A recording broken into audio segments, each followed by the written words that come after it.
Hello friends, स्वागत है आपका हमारे YouTube चैनल टेक समाचार पे। और आज हम बात करने वाले हैं गुड्स ट्रांसपोर्ट एजेंसी जीटीए की सर्विस लेते समय बड़े कंपनीज को किन बातों का ध्यान रखना है। कहीं आपकी एक छोटी सी गलती आपको बड़ी मुसीबत में ना डाल दे। तो आप बने रहिए हमारे चैनल पर। वेलकम टू टेक समाचार।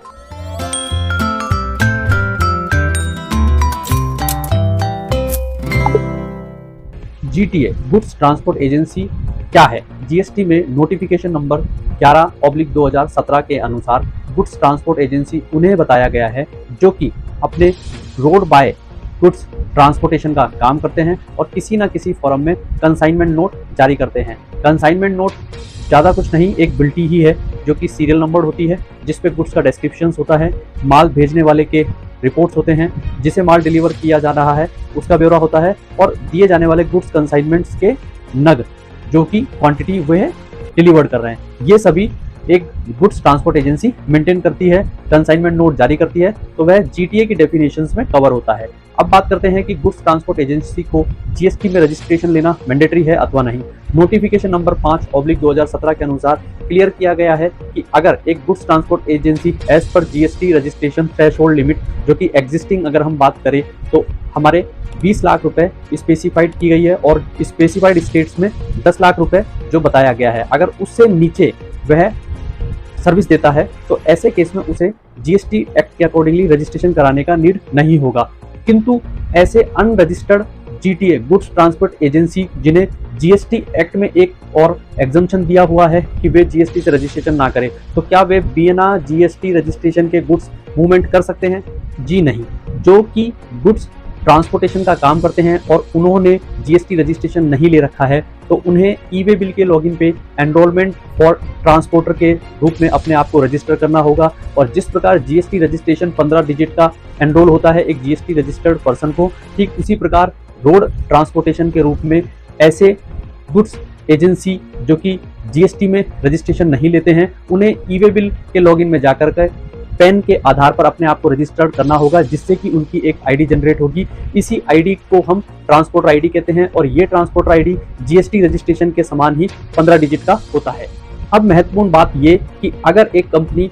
गुड्स ट्रांसपोर्ट एजेंसी के तहत व्यापार करती है जो कि रजिस्टर्ड जीएसटी एक्ट में है, तो ऐसी एजेंसियां आपको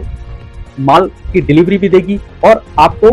बिल का सप्लाई भी 12% से देगी और ऐसा 12% आपको एज ए इनपुट क्लेम होगा। किंतु उसके वनस्पत दूसरी ओर अगर आप एक जीटीए जिसने अपने आप को जीएसटी में रजिस्टर्ड कर रखा है और वह 5% विदाउट आईटीसी क्लेम के ऑप्शन को ऑप्ट करता है, तो ऐसे केस में जो रजिस्टर्ड पर्सन है जिनके लिए वे सप्लाई दे रहे हैं उन्हें इस जीएसटी पेमेंट को रिवर्स चार्ज मैकेनिज्म के तहत पे करना होगा। और साथ में वे परिस्थितियां जब एक कंपनी या एक रजिस्टर्ड पर्सन ऐसे गुड्स मूवमेंट से डिलीवर कर रहा है जो कि किसी भी प्रकार से ना तो जीएसटी में रजिस्टर्ड है और उसने अपनी ट्रांसपोर्टर आईडी जीएसटी में ई-वे बिल लॉगिन में एनरोल नहीं कर रखी है, तो ऐसे व्यापारी के साथ आप व्यापार कर सकते हैं, अपना गुड्स मूव कर सकते हैं उसका ई-वे बिल में व्हीकल नंबर डालते हुए। किंतु ये ध्यान रखना है कि ई-वे बिल में ट्रांसपोर्टर आईडी डालने का भी एक ऑप्शन होता है और यह ट्रांसपोर्टर आईडी बहुत ही महत्वपूर्ण चीज है, क्योंकि जिस प्रकार एक रजिस्टर्ड पर्सन अपना गुड्स मूव करते समय ई-वे बिल बनाता है, ठीक उसी प्रकार एक ट्रांसपोर्टर जो कि रजिस्टर्ड होता है एज ए जीटीए, अगर उसने जीएसटी में रजिस्ट्रेशन कर रखा है और अगर उसकी थ्रेशोल्ड लिमिट जीएसटी एक्ट के अकॉर्डिंगली 20 लाख और स्पेसिफाइड स्टेट्स में 10 लाख से नीचे है, तो उसे नोटिफिकेशन नंबर 5/2017 के अकॉर्डिंगली जीएसटी रजिस्ट्रेशन कराने का नीड नहीं होगा। तो उसे भी ई-वे बिल के पोर्टल पे जाकर एनरोलमेंट एज ए ट्रांसपोर्टर अपने आप को रजिस्टर करना होगा और फिर उस रजिस्ट्रेशन से उसको 15 डिजिट का एक टेम्परेरी जीएसटीएन मिलेगा। यह टेम्परेरी जीएसटीएन ही उसका ट्रांसपोर्टर आईडी कहलाएगा और उसे ट्रांसपोर्टर आईडी को कोई भी जीएसटी पर्सन जो कि उस व्यक्ति से गुड्स ट्रांसपोर्ट एजेंसी की सर्विस लेता है उसका वह ट्रांसपोर्टर आईडी अपने ई-वे बिल में लॉन्च करेगा। जिस प्रकार एक रजिस्टर्ड पर्सन माल को बेचते समय जीटीए की सहायता से मूव कराता है और वह ई-वे बिल बनाता है, ठीक उसी प्रकार से ट्रांसपोर्टर जो कि जीटीए में रजिस्टर्ड हो अथवा ई-वे बिल पर एज ए ट्रांसपोर्टर आईडी लेता हो, उन्हें भी कंसोलिडेट ई-वे बिल की एक शीट बनानी होती है और वे ऐसा तभी बना पाएंगे जबकि उन्होंने ई-वे बिल के लॉगिन में अपने आप को रजिस्टर्ड कर रखा है। इसीलिए अगर आप एक जीटीए से सर्विस लेते हैं और अगर वह रजिस्टर्ड है तो उसका जीएसटी नंबर काम करेगा, किंतु अगर आप एक अनरजिस्टर्ड ट्रांसपोर्टर से व्यापार कर रहे हैं तो उसका ट्रांसपोर्टर आईडी लेना आपके लिए बहुत ज़रूरी है, क्योंकि ऐसा ट्रांसपोर्टर आईडी आप अपना ई-वे बिल बनाते समय ट्रांसपोर्टर आईडी में लॉन्च करेंगे, उसके बाद ही वह पर्सन उस कंसोलिडेट ई-वे बिल को फैचअप कर सकता है। बिना जीएसटी नंबर अथवा transporter ID goods transport agency की डाले हुए कंसोलिडेट ट्रिप जो कि ई-वे बिल के लिए ट्रांसपोर्टर को सरकार ने दी हुई है, वे नहीं बना सकते जब तक कि किसी भी एक ई-वे बिल को उस आईडी के साथ असाइन नहीं किया जाए। इसीलिए इस वीडियो के माध्यम से हम उन सभी पैन नेशंस कंपनीज या एसएससी जो कि रजिस्टर्ड हैं उन्हें यह कहना चाहते हैं कि अगर आप गुड्स का मूवमेंट करते हैं और inter state, out of state लंबे टूर पे दे रहे हैं तो किसी भी unregistered truck goods transport agency के साथ आप डील ना करें। बेस्ट सुझाव यही है कि आप एक रजिस्टर्ड पर्सन के साथ डील करें, और अगर कोई गुड्स ट्रांसपोर्ट एजेंसी अनरजिस्टर्ड है तो उनसे उनका 15 डिजिट का ट्रांसपोर्टर आईडी आपको लेना जरूरी है, और अपने ई-वे बिल बनाते समय ऐसा ट्रांसपोर्टर आईडी आप लॉन्च करें, क्योंकि लॉन्च करने के बाद ही वह transporter consolidate road trip sheet जो कि ई-वे बिल में निकलती है वह अगर ऐसे ट्रांसपोर्टर या गुड्स ट्रांसपोर्ट एजेंसी के ट्रांसपोर्टर आईडी किसी भी गुड्स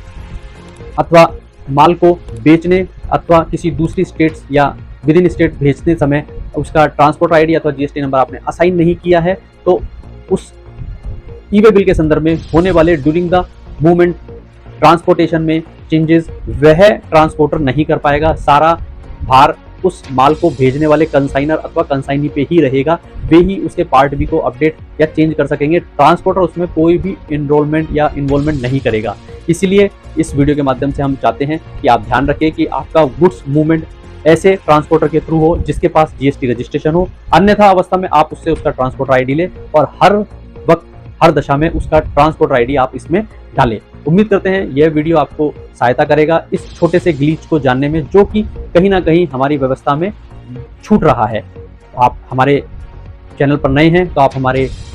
वीडियो को लाइक कर सकते हैं, आप हमारे वीडियो को शेयर करें और आप हमारे चैनल को सब्सक्राइब करें। आपका एक सब्सक्रिप्शन हमें हिम्मत देता है आगे बढ़ने की। आप इसी प्रकार हमारे साथ बने रहिए। वेलकम टू टेक समाचार।